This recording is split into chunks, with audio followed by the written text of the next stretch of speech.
भगवान की असीम कृपा से हम लोग श्रीमद् भगवद गीता के 6वें अध्याय को लेकर विचार कर रहे हैं।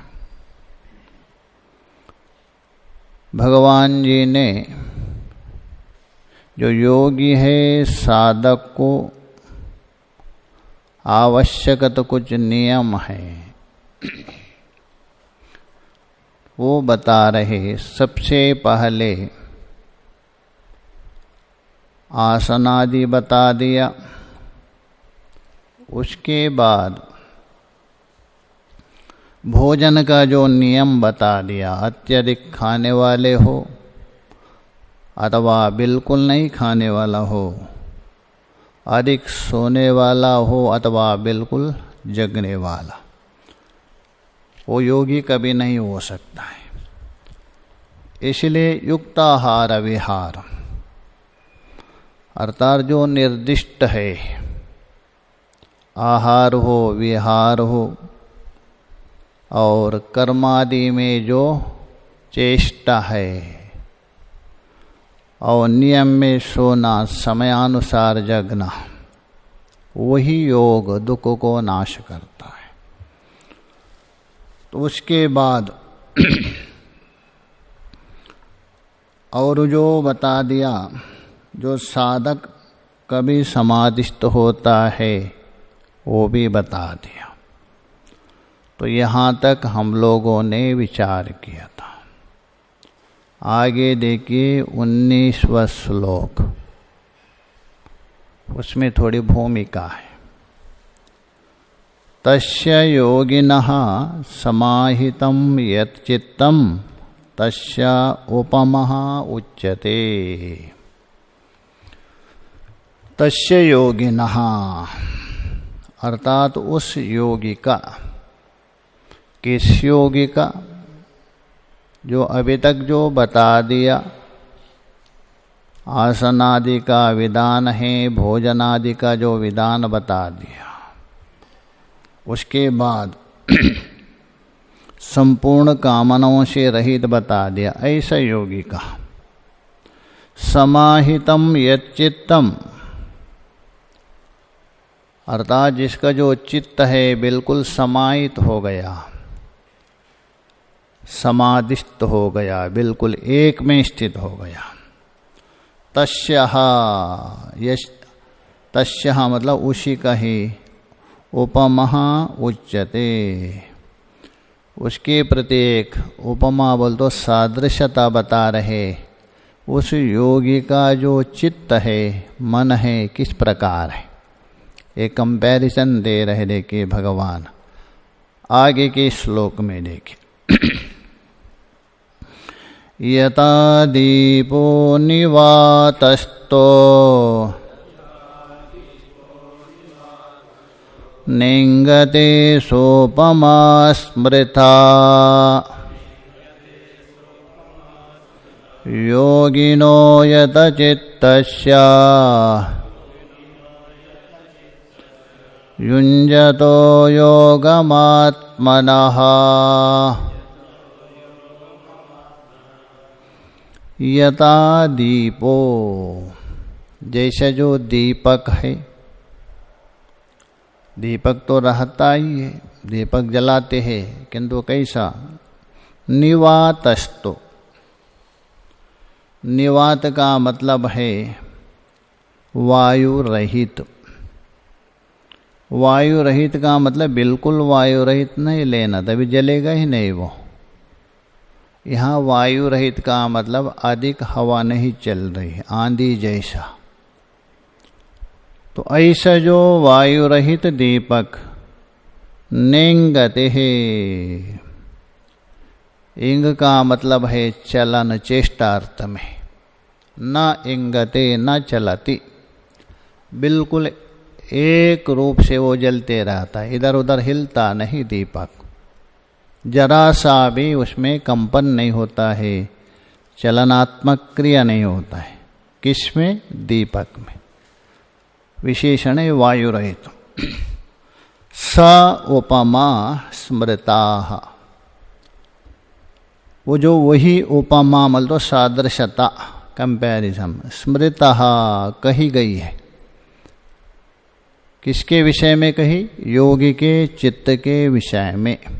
जैसा वहाँ दीपक है वैसा ही योगी का चित्त भी है, बिल्कुल वही बता रहा है। योगिनो, जो योगी है उसका। कौन सा योगी? तो बता रहे आत्मनः योगम युञ्जतो, वहाँ अन्वय कर दीजिए। आत्मनः योगम युञ्जतो, अर्थात वो जो अपना आत्मा में ही अतः समाधि में लगाया हुआ आत्म ध्यान का अभ्यास करने वाला, अथवा आत्मा में लगाया हुआ योगी का चित्त, युञ्जत बोल दो लगाया। और यतचित्तस्य, यतचित्त का बोल दो संयमित अंतःकरण। तो संयमित अंतःकरण और आत्म ध्यान का अभ्यास में ही लगाया हुआ योगी का चित्त है। किस प्रकार? जैसा वायु रहित दीपक के समान बिल्कुल एकाग्रता है, उसमें कोई चलनात्मक क्रिया नहीं है। भाष्य में देखिए, यथा दीपः, दीप का अर्थ कर रहे प्रदीपः, जो प्रदीप है। कैसा? निवातस्तो, निवाते वातवर्जिते देशे स्थितो, उसी का अर्थ कर रहे। निवाते है अतः वायु रहित, उसी का अर्थ कर रहे वातवर्जितः देशे, जहाँ वायु नहीं है, हवा नहीं है, आंधी नहीं है, ऐसे देश में स्थित हो बोल तो रखा हुआ दीपक। न इंगते, न चलते। जैसा थोड़ी सी हवा है, आपने सुबह पूजा के लिए दीपक जला दिया, गर्मी है पंखा भी चला दिया, दीपक इधर उधर हिलते रहता है क्योंकि वहाँ हवा चल रही पंखा की, इसलिए दीपक इधर उधर कभी बुझ भी सकता है। इसलिए यहाँ बता रहे वायु रहित दीपक। नेंगते बोल तो न चलती। स उपमा, उपमा बोल तो उपमीयते अनया इति उपमा, जिसके द्वारा उपमित किया जाता है, सदृशता दिया जाता है। जैसा चंद्र मुखी, चंद्र इव मुका, मुख में उपमा दे रहे किसकी? चंद्रमा की। तो इसलिए चंद्रमा के द्वारा मुख को तुलना कर रहे हैं। वैसे ही यहाँ दीपक का जो तुलना कर रहे हैं योगी का चित्त, इसलिए बोल रहा उपमीयते अनया, जिसके द्वारा उपमेय किया जाता है। ये थी उपमा। योगज्ञ है चित्त प्रचार दर्शी भी। अच्छा, ये उपमा किसने दिया?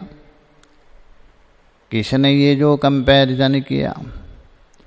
तो बता रहे योगज्ञ, सामान्य लोगों ने नहीं, योग के विषय में अच्छे प्रकार से जानने वाले, चित्त प्रचार दर्शी भी। चित्त का जो प्रचार है, चित्त में जो हलचल है, जो चल रहा है, उसको ठीक ठीक से जानने वाले उन योगियों के द्वारा ये कंपैरिजन दिया है। किसका? दीपक का उपमा दिया है। स्मृता, स्मृता बोल तो चिंतिता कही गई है उनके द्वारा। योगिनो यतचित्तस्य, जैसा निवात दीपक है वैसा ही योगी का चित्त है। किंतु कैसा योगी का? संयता अंतकरणस्य, अंतकरण को अच्छे प्रकार से संयमित किया, अपना वशीभूत किया, स्वाधीन किया, ऐसा योगी का। सामान्य योगी का नहीं। तो इसलिए बोला संयतः अंतकरणस्य युञ्जतो योगम अनुतिष्ठतः, योग का अनुष्ठान कर रहे हैं। अच्छा, योग का अनुष्ठान का मतलब क्या है? आत्म ध्यान का अभ्यास करना, आत्म का चिंतन करना, आत्म का अनुसंधान करना, यही क्या है उसका अनुष्ठान, और कोई अनुष्ठान नहीं है वहाँ। इसलिए अनुतिष्ठतः आत्मनः बोल तो समाधिम अनुतिष्ठता इत्यर्थः। जो समाधि है उस समाधि में स्थित हुआ योगी का चित्त। समाधि का मतलब है सम्यक आदीयते। आपका चित्त है अच्छे प्रकार से अपना इष्ट है लक्ष्य में टिका दिया जिसने, वही समाधि है, और कोई समाधि नहीं है। ऐसे जो अनुष्ठित समाधिम अनुतिष्ठता, उस आत्म ध्यान का अभ्यास में लगाया हुआ जो चित्त, उस योगी का चित्त किस प्रकार का है? दीपक के समान है। कौन सा दीपक? निवातस्थ। तो कहने का मतलब तात्पर्य ये है, जैसा वहाँ दीपक बिल्कुल एकाकार से निरंतर जल रहे, वैसे ही योगी का चित्त बिल्कुल एक वस्तु में ही स्थित है। इधर उधर हिलने का मतलब यहाँ अनात्म विषयक चिंतन। जैसा वहाँ देखे हवा आने से दीपक क्या हो रहा है? इधर उधर हिल रहे हैं। यहाँ कोई हवा नहीं है दूसरी, यहाँ हवा है आपके अंदर जो संस्कार है, वासना है, यही हवा है। वो संस्कार रूप वासना हवा है। चित्त रूप दीपक को क्या करता है? डामाडोल बना देता है। डामाडोल मतलब विषयों में मन खींच के ले जाता है। तो इसलिए जो संस्कार रूप वासना से रहित होकर एक अपना जो लक्ष्य में लगा जाता है, उसको बोलते हैं दीपक के समान स्थिर। ये तात्पर्य है। आगे देखिए, एवं योगाभ्यास बलात्, इस प्रकार योग अभ्यास के सामर्थ्य से, योग के अभ्यास करते करते करते उसके अंदर एक सामर्थ्य उत्पन्न होता है, एक विशिष्टता। तो ये बोला योगाभ्यास बलात्। जैसे शरीर में देखिए, भोजन करते करते अच्छा भोजन करने से क्या है? शारीरिक बल आता है, क्या नहीं? और भोजन करने मात्र से नहीं, उसको पचाना भी चाहिए ठीक से, नहीं तो अजीर्ण होकर बीमार हो जाएगा वो। तो शारीरिक बल आता है। वैसे ही यहाँ योग अभ्यास से प्राप्त होने वाला बल, ये शारीरिक बल नहीं लेना, किंतु कौन सा? आत्मा का बल। आत्मा में कोई बल है ही नहीं, निर्बल है आपका आत्मा, उसमें कुछ भी नहीं। ये तो मानसिक बल है, मन में आता है। जैसा भोजन से शरीर स्वस्थ है, योग भजन से मन स्वस्थ रहता है। तो इसलिए योगाभ्यास बला सामर्थ्य, उस योगाभ्यास के सामर्थ्य से, बल से एकाग्रीभूतम, तो एकाग्रता मतलब बिल्कुल स्थिर हुआ, कौन? चित्त। निवातः प्रदीपः कल्पम व्यत्, अर्थात दीपक के भांति, पीछे जो बताया था ऊपर के श्लोक में, जैसे दीपक है वायु रहित, उसके समान एकाग्र किया हुआ जो चित्त है, उसी चित्त का स्वरूप को बता रहे आगे के श्लोक में। देखिए, अथवा ध्यान योग के द्वारा परमात्मा को प्राप्त पुरुष का लक्षण बता रहे। ध्यान योग के द्वारा उस परमात्मा को प्राप्त जो योगी है उसका लक्षण बता रहे। अग्रिम श्लोक में देखिए, 20वां श्लोक देखिए। यत्रो परमते चित्तम निरुद्धं योग सेवया यत्र चैवात्मनात्मानं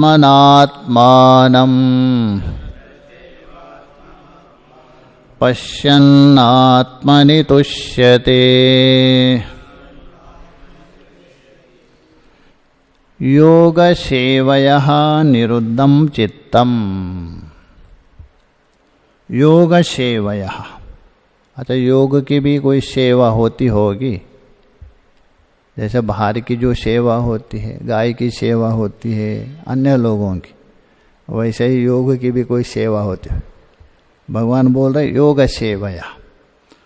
यहाँ योग सेवा का मतलब है योग के साधन लेना और कोई सेवा नहीं। अभ्यास, तत्पर होकर निरंतर जो उसी का साधना करना, उसमें लगे रहना, उसी का नाम है योग सेवया। उस योग साधन से निरुद्धम चित्तम, जो चित्त को क्या किया आपने, निरुद्ध किया है।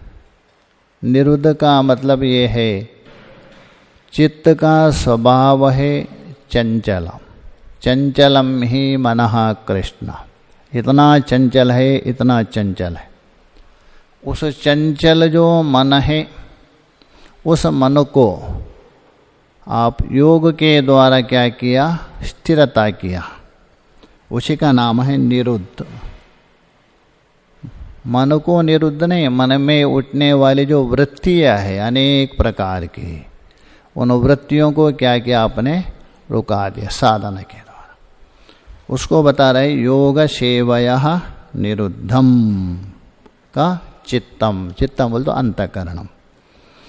यत्र उपरमते, यत्र बोल तो यस्मिन् काले ही, जिस समय में वो उपरत हो जाता है। उपरत का मतलब है संपूर्ण वस्तुओं से उपरत होना, निवृत्त हो जाता है। मन में एक तड़प रहती, लालच रहती, मुझे मिले, ये मिले, ये मिले करके। ये सारी जो मन में पड़ी हुई जो वासना है, उससे वो रहित होता है, उपरत हो जाता है। तो यत्र बोल तो यस्मिन् काले, जिस समय में वो बिल्कुल उपरत मतलब शांत हो जाता है। मन में ऐसा कोई वृत्ति नहीं उड़ती है, मन में कोई ऐसा विचार नहीं आता है, साधना से अतिरिक्त कोई नहीं, एक ही। तो उसको बोलते यत्र यस्मिन् काले उपरमते का योग सेवया निरुद्धम चित्तम यत्र उपरमते। और च यत्र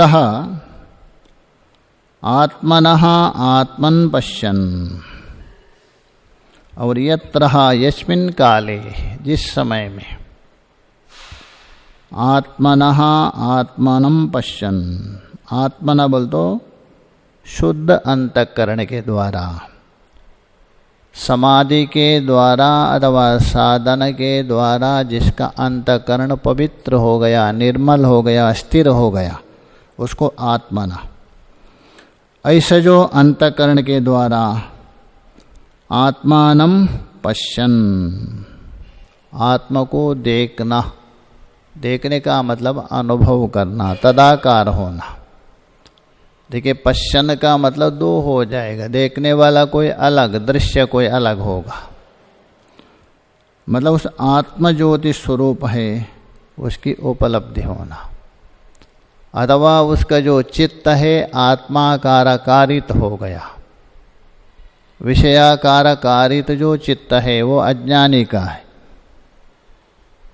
विषयाकार बोल तो विषय के आकार के समान है आकार, ये तो अज्ञानी का है। इनका जो चित्त कैसा है, आत्माकारित अर्थात आत्मस्वरूप। आत्मनः पश्यन्, पश्यन् का मतलब यहाँ दृश्य धातु को पश्चादेश होता है पाग्राध्मा। दृश्य धातु है दृश्य ज्ञाने, साक्षात्कार लेना। जैसा आप अहम घटम पश्यामि, घटम पश्यामि, पश्यामि का मतलब क्या है? आप घट को देखता हूँ, यह नहीं अर्थ। वहाँ भी देखिए पश्यामि में ये जो पश्य है दृश्य धातु को आदेश हुआ है पश्या, अर्थात घट का ज्ञान मुझे हो रहा है, बस यही पश्यामि है। अभी तक घट का ज्ञान मुझे नहीं हो रहा था। क्यों नहीं हो रहा था? अज्ञानता। अभी तक अज्ञानता, अज्ञान के कारण नहीं था। और अंतःकरण की जो वृत्ति है नेत्र के द्वारा जाके उस अज्ञान को नष्ट किया, तभी बोलते हैं हम घटम जानामि, अतः मुझे घट का ज्ञान हो रहा है। यही पश्यामि का अर्थ है। तो इसलिए जहाँ भी पश्य होता है वो ज्ञान का ही अर्थ है। इसलिए यहाँ पश्यन का मतलब साक्षात्कार करता हुआ। किसको? उस आत्मा को। किसके द्वारा? अंतःकरण के द्वारा। कौन सा अंतःकरण? साधना के द्वारा, समाधि के द्वारा बिल्कुल स्थिर और पवित्र किया हुआ अंतःकरण, चंचल से नहीं है। इसलिए मैत्रेयी उपनिषद में बता दिया द्विविधम प्रोक्तम मनः। मन दो प्रकार का, शुद्धम अशुद्धम च। एक शुद्ध है, एक अशुद्ध। इसलिए शुद्ध अंतःकरण के द्वारा आगे बताएंगे। क्योंकि यद्यपि परब्रह्मा परमात्मा है, आत्मा है, किसी का विषय नहीं है प्रमाण का, तो भी बुद्धि के द्वारा ग्रहण कर सकते। बुद्धि का अत्यंत अविषय भी नहीं, बुद्धि का अत्यंत अविषय नहीं। अन्य इंद्रियों का भले ही विषय ना हो, बुद्धि का विषय। प्रमाण कौन है? मनसा एव आप्तव्या, मनसा एव द्रष्टव्या, श्रुति। तो इसलिए बता रहे यत्र उपरतम पश्यन् आत्मनि ही तुष्यति, और अपने स्वरूप में ही संतुष्ट हो जाता है। अनात्म पदार्थ है, बाह्य विषयों में संतुष्ट नहीं होता है। जैसे कोई अज्ञानी है, कोई अप्राप्त वस्तु उसको प्राप्त हो गया, बहुत प्रसन्न हो जाता है वो, किंतु कब तक प्रसन्न पता नहीं, क्षणिक है, दृष्टो नष्ट। किंतु ये कैसा है? अपने आत्मा में ही संतुष्ट रहता है। भाष्य में देखिए यत्र का अर्थ करे यस्मिन् काले उपरमते चित्तम उपरतिम गच्छति, अर्थात वो उपरत को प्राप्त होता है, मतलब बिल्कुल शांत होता है, शम अवस्था को प्राप्त होता है। चित्त में जो अनेक तरंग उठ रहे हैं अलग अलग अलग, ये सारे जो तरंग है, वृत्ति है, बिल्कुल शांत होते हैं। यही उपरति का अर्थ। कभी ऐसा नहीं, निरुद्धम योग सेवया, तभी सर्वतो निवारितः प्रचारम। सर्वतो बोल तो सभी प्रकार से, निवारितः प्रचार बोल तो उसकी चंचलता है, उसको निवारण किया। प्रचार का मतलब है चंचलता अथवा वृत्ति, उनको अच्छे प्रकार से निवारण किया, तभी जाके सर्वतो निवारिता प्रचारम। किससे निवारण किया? योग सेवया, योग की सेवा करके। उसी का अर्थ करें देखिए, योग अनुष्ठानेन। योग का अनुष्ठान का मतलब बैठ के जप करना नहीं, ये अनुष्ठान नहीं माना जाता। जब बोलते हैं ना उनका अनुष्ठान हो रहे कर, ये अनुष्ठान नहीं। इसका अनुष्ठान का मतलब है श्रद्धा विश्वास पूर्वक लंबे समय तक निरंतर साधना करते रहना, तत्पर होकर, बस यही अनुष्ठान। इसी का नाम अनुष्ठान। और कोई यह अनुष्ठान नहीं है, ये बाह्य साधन नहीं है। अनुष्ठान होता है बाह्य साधन में, बस इसी का है निरंतर तत्पर होकर साधना करना, यही योगानुष्ठान का तात्पर्य है। तो ये बोल योगानुष्ठानेन, उस योग अनुष्ठान के द्वारा अच्छे प्रकार से चित्त का सारा व्यापार है, वृत्तियाँ है, निवृत्त हो गए। यत्र च एव, उसी का अर्थ कर रहे थे, यस्मिन् च काले, जिस काल में, आत्मन का अर्थ करे समाधि परिशुद्धेन अंतःकरणेन, केवल अंतःकरण नहीं लेना, समाधि के द्वारा, साधना के द्वारा जो परिशुद्धेना, बिल्कुल शुद्ध हो गया और एकाग्रता को प्राप्त हुआ। कैसा? निवातस्था दीप के समान, वो भी जोड़ दीजिए, ऐसा अंतःकरण से। आत्मा पश्यन, आत्मानं पश्यन, वहाँ अन्वय।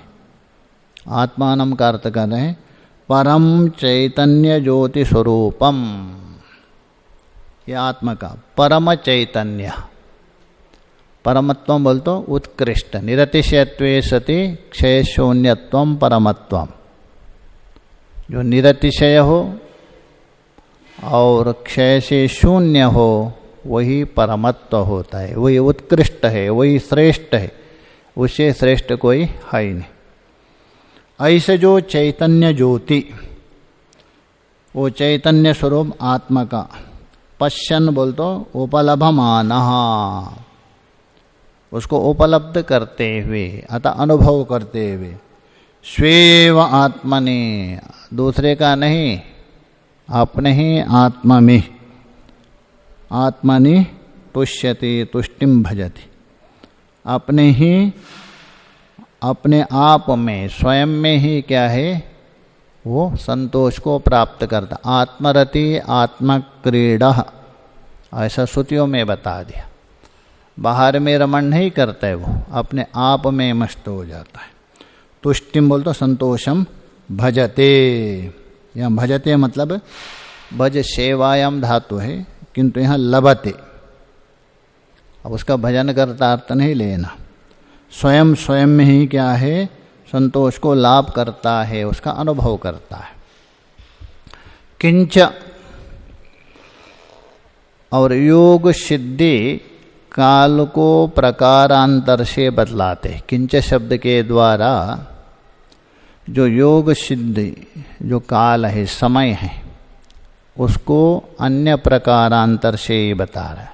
एक तो बता दिया, प्रकारांतर बोल तो भिन्न तरीका से भी बता रहे, उसको देखिए।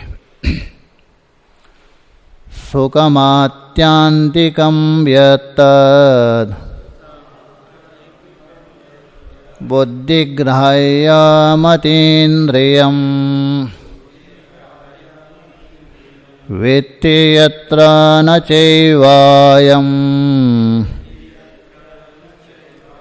स्थितश्चलति तत्त्वतः। वहाँ से लीजिए, अतीन्द्रियम, अतीन्द्रिय है वो कौन? सुखम आत्यंतिकम। सुखम शब्द के बाद वहाँ आत्यंतिकम सुखम बोल रहे, तो आत्यंतिक शब्द देकर वैषयिक सुख, सुख को तीन प्रकार में विभक्त किया। यद्यपि एक ही सुख है, एक तो आत्मानंद अथवा ब्रह्मानंद,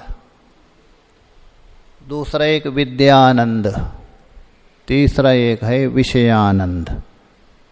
तीन भेद के है। विषयों से मिलने वाला जो आनंद, देखिए विषयों से आनंद नहीं मिलता है, लौकिक दृष्टि से मान लीजिए। विषय केवल एक निमित्त बन रहे हैं। विषय आपके अंतःकरण में सात्विक वृत्ति बनने के लिए सहायक बन गए, बस इतना ही काम है। उस सात्विक वृत्ति में स्वयं का जो आनंद है हर एक व्यक्ति का वो प्रतिफलित होता है, तभी जाके उसको बोलते विशेष आनंद मिला, विषय आनंद मानते। तो विषय आनंद से भी थोड़ा श्रेष्ठ है विद्यानंद। विद्या से मिलने वाला जो आनंद है ना वो विद्यानंद बोलता। किंतु ये दोनों वासना, चाहे तो विषयानंद रूप वासना हो, विद्यानंद रूप वासना हो, अनात्मा है दोनों अनात्मा है, आत्मक नहीं। हाँ, पहले के अपेक्षा ये थोड़ा श्रेष्ठ है। और तीसरा जो है वो ब्रह्मानंद अथवा आत्मानंद है। इसलिए यहाँ आत्यंतिक शब्द के द्वारा अन्य जो भी आनंद है, चाहे तो विषयानंद है अथवा विद्यानंद है, उसको व्यावृत्त कर रहा है। वो आत्यंतिक नहीं है। विषयानंद और विद्यानंद आत्यंतिक नहीं। आत्यंतिक का मतलब है जिसके प्राप्त होने के बाद और दोबारा प्राप्त करने की इच्छा नहीं, जो प्राप्त होने के बाद उसका कभी अभाव ना हो, वही आत्यंतिक माना जाता है। बाकी देखिए सुख है, मिल गया उसके बाद दोबारा अभाव होता है क्या? नहीं, अभाव होता है, वो आत्यंतिक नहीं है। इसलिए बोला आत्यंतिकम सुखम, कहने का मतलब नित्य सुख। एक शब्द से यदि कहा ना, वो नित्य सुखम, जो नित्य सुख है। यत, जो, तद बुद्धिग्राह्यम अतीन्द्रियम, अतीन्द्रियम किंतु बुद्धिग्राह्यम। अतीन्द्रिय का मतलब है इंद्रियों का विषय नहीं है। इंद्रियों विषय जो करते हैं उसको सेंद्रिय बोलते, इंद्रिय का विषय। और इंद्रियों का विषय नहीं है उसको अतीन्द्रिय कहते। वो जो नित्य सुख है, आत्मा सुख है, अतीन्द्रिय बोल तो इंद्रियों के द्वारा प्राप्त नहीं कर सकते। बिना सात्विक से नहीं होगा, क्योंकि विषय जो है दो प्रकार का, अनुकूल और प्रतिकूल होता है। अच्छा, ये अनुकूल और प्रतिकूल है आपके संस्कार वशात, ऐसा नहीं सबके लिए सब अनुकूल। जैसा संस्कार है उस संस्कार को लेके किसी को अनुकूल भी होगा, किसी को प्रतिकूल होगा। यदि विषय आपको अनुकूल हो गया तो वो विषय क्या करता है, आपके अंतःकरण में सात्विक वृत्ति को उल्लासित करता है। उस सात्विक वृत्ति में जो आनंद अंश प्रतिफलित होता है। देखिए, तीन वृत्ति बनती है ना, राजसिक, तामसिक, सात्विक। उसमें राजसिक वृत्ति और तामसिक वृत्ति में दो होता, अस्थि भाति, ये रहेगा, प्रियत्व नहीं उसमें। अस्थि और भाति रहेगा उसमें, प्रिय नहीं है। और सात्विक वृत्ति में तीनों है, अस्थि भाति प्रिय है। क्योंकि परमात्मा क्या सतचित आनंद है। यदि परमात्मा सतचित आनंद हो तो जीव भी सतचित आनंद है। इसलिए सत और चित्त है, ये राजसिक और तामसिक वृत्ति में भी भान होता है, आनंद अंश नहीं होता है, उन्नेक भाव है। सात्विक वृत्ति आकर क्या करता है, क्षण भर के लिए, जैसा मान लीजिए कोई तालाब में बढ़िया जल है किंतु ऊपर काई लगी एकदम, आपने हाथ से थोड़ा सा हटा दिया, क्षण भर के लिए क्या होता है, जल दिखता है। वैसे ही ये सात्विक वृत्ति ने क्या किया है, क्षण भर के लिए वह अनानंद को हटा दिया तो आपको उससे आनंद मिल गया, दोबारा वैसे ही आवृत्त हो जाता है। इसलिए विशेष सुख है वो वृत्ति प्रकट करता है, सुख तो आपका आनंद अंदर का है। तो ये बता रहे हैं अतीन्द्रिय बोल दो, इंद्रिय ग्राह्य नहीं है वो। अच्छा, इंद्रिय ग्राह्य नहीं है, किसी से भी नहीं ग्रहण होता, नहीं नहीं ऐसा नहीं। बुद्धिग्राह्यम, भले ही बाह्य इंद्रियों के द्वारा, करण दो है ना आपके, करण का मतलब साधन, एक बाहर के साधन, एक अंदर का साधन। बाहर के साधन को बाह्य करण कहा दिया, ये हो गया 10। अंदर के साधन को अंतःकरण कहा दिया। तो बाहर के जो साधन हैं उससे जहाँ भी आपको होता है इदम अयम शब्द प्रयोग होता है ज्ञान, और अंदर के द्वारा अहम होता है। तो इसीलिए हम बता रहे हैं बाहर के साधन है, इंद्रिय है, उनके द्वारा ग्राह्य नहीं है, अतीन्द्रिय है, किंतु बुद्धि ग्राह्यम। यहाँ बुद्धि कौन सी है? वो पीछे जो बताया था ना वही बुद्धि लेना, ये नहीं निवातस्त जो बताया था। वायु रहित प्रदेश में जैसा दीपक है वैसा एकाग्रचित्त समाधि के द्वारा जिसका अंतःकरण शुद्ध हुआ, ये सब लेना, ऐसा बुद्धि, सामान्य बुद्धि नहीं लेना, उस बुद्धि ग्राह्य।